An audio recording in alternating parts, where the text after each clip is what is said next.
कृषि प्रधान भारतवर्ष में किसानों को लेकर वर्षों से राजनीति गर्माती रही है। देश की अर्थव्यवस्था में कृषि को रीढ़ की हड्डी बताया जाता है, लेकिन सरकार किसानों के साथ हमेशा साथ खड़े रहने का ढकोसला करती आई है, जिससे किसान आज भी परेशान नजर आ रहा है। आज धार जिले की बदनावर तहसील के ग्राम नागदा में आक्रोशित किसानों ने महू नीमच 4 लेन पर चक्का जाम कर अपनी फसल लहसुन, प्याज, सोयाबीन को सड़कों पर फेंककर मुख्यमंत्री शिवराज सिंह चौहान का पुतला फूका। चक्का जाम के दौरान करीब 2 घंटे तक आवागमन बंद रहा, जिसकी वजह से सड़क के दोनों ओर वाहनों की लंबी लंबी कतारें लग गई। आक्रोशित किसानों ने बताया कि उन्हें उनकी उपज का उचित मूल्य नहीं मिल रहा है। औने पौने दामों पर उपज बेचने को मजबूर होना पड़ रहा है, जिससे उन्हें आर्थिक नुकसान हो रहा है। इसके साथ ही वर्तमान में खेतों में खड़ी सोयाबीन की फसल में येलो मोजेक वायरस नामक बीमारी लगने से हजारों बीघा की फसलें तबाह हो चुकी है, लेकिन जिम्मेदार अधिकारी और जिला प्रशासन किसानों की सुध नहीं ले रहा है। किसानों ने मांग की कि उनकी समस्याओं का तुरंत निदान किया जाए, वरना क्षेत्र में बड़ा जन आंदोलन किया जाएगा।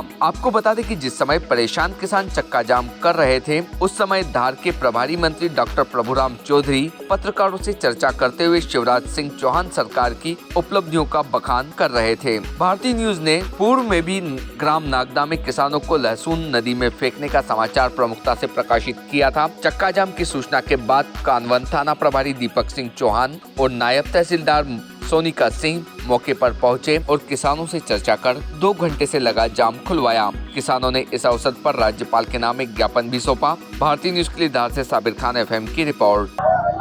देखिए, सरकार मुझे लगता है कि बहरी हो चुकी है। उसे किसानों के, शायद सरकार को, भाजपा सरकार को किसानों के वोट नहीं चाहिए। मुझे लगता है कि किसान जो इस देश का अन्नदाता है, जो पूरे देश को अन्न खिलाता है, आज वो अन्न के लिए तरस रहा है। तो ये किसान विरोधी भाजपा सरकार की आंखें खोलने के लिए किसानों को आंदोलन करना था और आगे भी करना पड़ेंगे। देखिए, लगातार किसान अपनी फसलों के दाम उचित ना मिल पाने के कारण परेशान चल रहे हैं।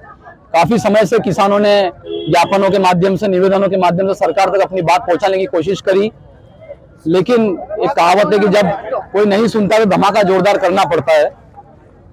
आज हम लोग, हमारे साथी लोग यहाँ गाड़ी से निकल रहे थे, हम लोग इंदौर की ओर जा रहे थे और हमने रास्ते में देखा कि किसानों ने यहाँ उग्र आंदोलन कर दिया। सारी सड़क पर लहसुन के कट्टे डाल दिए हैं, प्याज के कट्टे डाल दिए हैं, सोयाबीन के भाव नीचे गिर चुके हैं। हमारे यहाँ पे पूरे क्षेत्र में सोयाबीन में भयंकर बीमारी फैल चुकी है, लेकिन सरकार इस ओर कोई ध्यान नहीं दे रही है। इस तरह से किसान लोग सोयाबीन भी लेकर आए हैं जिसमें वायरस लग चुके हैं। तो मैंने देखा कि आज रोड पर किसानों ने दोनों तरफ रोड जाम कर दिया, चक्का जाम कर दिया। और मैंने भी जब किसानों के साथ खड़ा रहा, क्योंकि कांग्रेस शुरू से किसानों की लड़ाई लड़ती आई है, तो मैं भी किसानों के साथ इस आंदोलन में शामिल हुआ और मैंने देखा कि किसानों की जो लड़ाई है वो निश्चित तौर पर सड़क पर आना बहुत जरूरी थी, क्योंकि किसान लोग बहुत परेशान, प्रताड़ित हो चुके हैं। उनकी फसलों के उचित दाम तो छोड़िए, वो मतलब मंडी तक भी फसल को ले जाने के लिए उनके पास पैसा नहीं बच रहा है। तो किसानों ने बताया है कि लहसुन और प्याज के जो दाम हैं वो बढ़ नहीं रहे हैं और उनकी जो कमाई नहीं हो पा रही उसके माध्यम से। इसके माध्यम से उन्होंने जाम लगाया, तो लहसुन प्याज रोड पर डाल दिया था। उसी को समझाइएगा, उनको समझाइश देकर उनको हटाया गया है। उन्होंने महामहिम राज्यपाल महोदय के नाम पे आवेदन पत्र अपना दिया है, जिसको वरिष्ठ अधिकारियों के माध्यम से ऊपर पहुँचाया जाएगा। दीपक सिंह चौहान, थाना प्रभारी कानून। Subscribe now to most exciting channel ever.